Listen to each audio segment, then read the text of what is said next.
कब के बिछड़े हुए हम आज कहाँ आके मिले।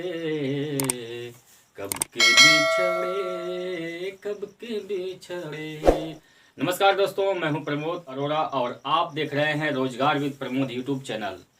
दोस्तों, आज की इस वीडियो में हम लोग पढ़ेंगे अलंकार का दूसरा क्लास है और इसमें हम पढ़ेंगे अर्थालंकार। इसके पहले हम लोग पढ़े थे शब्दालंकार। जो लोग शब्दालंकार का वीडियो नहीं देखे हैं, डिस्क्रिप्शन में लिंक है, वहां से आप लोग देख लीजिएगा। और आज हम पढ़ेंगे अर्थालंकार।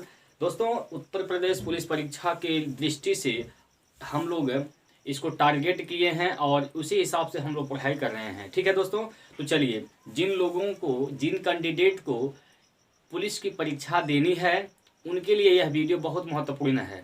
तो इस वीडियो को ज़्यादा से ज़्यादा शेयर भी कर दीजिए ताकि आपके भाई बहन जो लोग तैयारी कर रहे हैं उनके पास भी यह वीडियो पहुंच जाए। तो चलिए दोस्तों, स्टार्ट करते हैं ज़्यादा देरी ना करते हुए। देखिए दोस्तों, अर्थालंकार किस कहते किसे हैं, सबसे पहले आप इसको समझेंगे कि अर्थालंकार किसे कहते हैं। दोस्तों, जहाँ काव्य में अर्थ से चमत्कार उत्पन्न हो उसे अर्थालंकार कहते हैं। जहाँ काव्य में अर्थ से चमत्कार उत्पन्न हो उसे अर्थालंकार कहते हैं। ठीक है दोस्तों, चलिए अर्थालंकार में दोस्तों हम लोग सबसे पहले पढ़ेंगे उपमा अलंकार। अर्थालंकार कई प्रकार के होते हैं, लेकिन इसमें सबसे पहले हम क्या पढ़ेंगे, उपमा अलंकार पढ़ेंगे। ठीक है दोस्तों, चलिए, तो उपमा अलंकार कहते किसे हैं, जहां उपमेय की उपमान से समानता दिखाई जाए। जहां उपमेय में उपमान की समानता दिखाई जाए वहां उपमा अलंकार होता है। अब सबसे बड़ी दोस्तों आपके सामने बात यह पर आती है कि उपमेय क्या होता है और उपमान क्या होता है। ठीक है दोस्तों, उपमेय क्या होता है, उपमान क्या होता है। तो यहाँ पर समझिए, उपमेय कहते हैं निम्न वस्तु को, निम्न वस्तु के अंतर्गत या जो मानवीय अंग है, जैसे आंख, कान, नाक, हाथ, पैर, सर, ये सभी के सभी मानवीय अंग है। तो ये सभी निम्न वस्तुओं के अंतर्गत आएंगे और इसे उपमेय कहते हैं। ठीक है, उपमान क्या होता है, जो वस्तुएं उच्च होती हैं, यानी जो वस्तु प्राकृतिक होगी, प्राकृतिक वस्तुओं को कहते हैं उपमान। ठीक है जी, इसमें क्या आ जाएगा, हवा प्राकृतिक होती है, पानी भी प्राकृतिक है, फूल, जानवर, सूर्य, चंद्रमा, आग, बादल, ये सभी के सभी प्राकृतिक और भी होते हैं, और भी चीजें हैं। तो ऐसे याद रखेंगे, जो चीजें प्राकृतिक होती हैं उसे उपमान कहते हैं और जो मानवीय अंग होते हैं उसे उपमेय कहते हैं। ठीक है दोस्तों, चलिए, तो आपने क्या समझा, जहां उपमेय में उपमान की समानता दिखाई जाए, जहां कहीं भी उपमेय में उपमेय की उपमान से समानता दिखाई जाए वहां पर होता है उपमेय, उपमा अलंकार।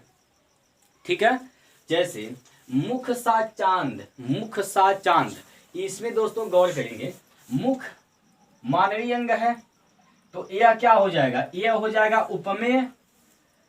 चांद प्राकृतिक चीजें हैं तो यह हो जाएगा उपमान। ठीक है दोस्तों, तो मुख सा चांद, यहां पर उपमेय की समानता किससे दिखाई जा रही है, उपमेय की समानता दिखाई जा रही है उपमान से, तो इसलिए इसमें उपमा अलंकार होगा। ठीक है, लेकिन दोस्तों अगर मान लीजिए आपको यह नहीं पता है कि उपमेय की समानता उपमान से की जाएगी तो वहां उपमा अलंकार होगा, तब कैसे आप एग्जाम हॉल में कैसे आप टिक करेंगे उपमा अलंकार को। तो दोस्तों इसका भी एक ट्रिक होता है। देखिए, वाचक शब्द आप याद रखेंगे, वाचक शब्द, वाचक शब्द में क्या क्या याद रखना है आपको, सा सी से, सरिस के समान, समतुल्य, ज्यों। जहां काव्य में इनमें से कोई भी आ जाए तो तुरंत समझ जाना है वहां पर क्या है, उपमा अलंकार है। ठीक है, जैसे देखिए, मुख सा चांद, इसमें सा आ गया, उपमा अलंकार हो गया। ठीक है दोस्तों, चलिए, इसके बाद दोस्तों एक बात और आप लोग याद रखेंगे, साधारण धर्म क्या होता है, उपमेय तथा उपमान में पाए जाने वाला परस्पर समान गुण साधारण धर्म कहलाता है। और उपमेय उपमान वाचक शब्द साधारण धर्म के आधार पर उपमा अलंकार को दो भागों में बांटा जाता है। एक को कहते हैं प्ररोढ़मा अलंकार और एक को कहते हैं लुप्तोपमा अलंकार। प्ररोढ़मा और लुप्तोपमा। प्रणोरमा किसे कहते हैं? देखिए इसमें चारों पाए जाते हैं। चारों का मतलब क्या? उपमेय, उपमेय भी होगा, उपमान भी होगा और वाचक शब्द भी होगा, साधारण धर्म भी होगा। अगर ये चारों किसी काव्य में हैं तो उसे कहते हैं हम लोग प्रणोरमा, उपमा, अलंकार। लेकिन अगर दोस्तों उसमें से कोई एक गायब हो गया, एक गायब होने का मतलब 3 मिलेगा सिर्फ, तो उसको कहेंगे हम लोग लुप्तोपमा, उपमा, अलंकार। इस बात में कहीं दिक्कत परेशानी हो तो कमेंट करके बताइए। चलिए जैसे आप उदाहरण से समझेंगे, कर कमल सा कोमल है, कर कमल सा कोमल है। दोस्तों कर माने हाथ होता है, तो हाथ क्या है? मानवीय अंग है, तो इसमें उपमेय हो जाएगा यह। ठीक है, उपमेय क्या हो जाएगा? कर। पहले आप इसमें देखेंगे सा आ गया ना, सा से तुरंत समझ जाएंगे कि यह उपमा अलंकार है। लेकिन दोस्तों अगर उपमा अलंकार के अंदर आपसे पूछा जाए कि प्रणोरमा अलंकार है या लुप्तोपमा अलंकार है, तब आप कैसे इसको बताएंगे? देखिए अगर चारों मिल गया, उपमेय, उपमान और वाचक शब्द, साधारण धर्म, अगर ये चारों मिल गया तब कहेंगे हम लोग प्रणोरमा अलंकार। तो इसमें चेक कर लीजिए, कर कमल सा कोमल है। दोस्तों कर माने होता है हाथ, तो हाथ तो मानवीय अंग हो जाएगा। कमल क्या है? प्राकृतिक चीज होती है, तो यह मानवीय अंग होने से यह उपमेय हो गया। और कमल क्या है? प्राकृतिक चीज है, तो यह हो जाएगा उपमान। ठीक है दोस्तों, और सा इसमें वाचक शब्द आ गया। 3 चीज मिल गए, उपमेय मिल गया, उपमान मिल गया और वाचक शब्द मिल गया।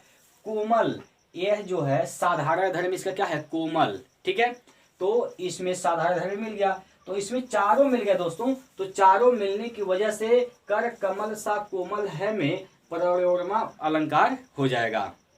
इसमें कोई दिक्कत है? चलिए जैसे मान लीजिए यहाँ पर दिया पीपर पात सरिस मन डोला। दोस्तों इसमें वाचक शब्द सरिस आ गया। पीपर, पीपर पात सरिस मन डोला। दोस्तों ये मन जो है, मन मानवी होता है, मानवी, मानव के अंदर ही मन उत्पन्न होते हैं, भाव उत्पन्न होते हैं। तो इसमें उपमेय हो गया, उपमेय हो गया दोस्तों। ठीक है, उपमान क्या हो जाएगा? पीपर पात, प्राकृतिक चीज होता है ये पीपर पात, तो यह उपमान हो जाएगा। और डोला, डोला, ये डोला मतलब इसका गुण है डोला, मतलब ये डोल गया, डोला है, तो इसका गुण डोला हो जाएगा। तो इसमें साधारण धर्म भी क्या हो जाएगा? डोला। इसमें भी चारों मिल गया, तो इसमें भी प्रणोरमा अलंकार है। ठीक, मुख चंद्रमा सा सुंदर है, मुख चंद्रमा सा सुंदर है। देखो दोस्तों मुख तो मानवीय अंग है, उपमेय हो गया। चंद्रमा उपमान हो जाएगा, सा वाचक शब्द हो जाएगा, सुंदर उसका गुण है यानी साधारण धर्म है। इसमें भी चारों हैं, तो इसमें भी प्रणोरमा अलंकार हो जाएगा। अब यहाँ पर देखेंगे, मखमल के झूले पड़े हाथी सा टीला। देखिए दोस्तों, मखमल के झूले पड़े हाथी सा टीला, तो मखमल, मखमल क्या है? मखमल के झूले पड़े हाथी सा टीला। देखिए दोस्तों हाथी जो है, हाथी तो प्राकृतिक चीज होती, जानवर है ना, तो प्राकृतिक चीज है, तो ये हाथी आपका हो जाएगा उपमान। हाथी क्या हो जाएगा? उपमान हो जाएगा। ठीक है, और वाचक शब्द में सा हो गया, उपमान भी मिल गया, वाचक शब्द भी मिल गया। ठीक है दोस्तों, चलिए इसके बाद दोस्तों उपमेय, इसमें उपमान क्या है? सॉरी, यहाँ पर आप ये समझेंगे, हाथी जो है, हाथी एक जीव है, तो इसमें आप समझेंगे हाथी को जीव है, तो इसको आप उपमेय मानेंगे। ठीक है, यह उपमेय हो गया। लेकिन दोस्तों ये टीला जो है ये प्राकृतिक चीज होती है, ये टीला क्या है? प्राकृतिक चीज होती है। हाथी क्या है? उपमेय, उपमेय, और टीला क्या है? उपमान हो जाएगा, उपमान हो जाएगा।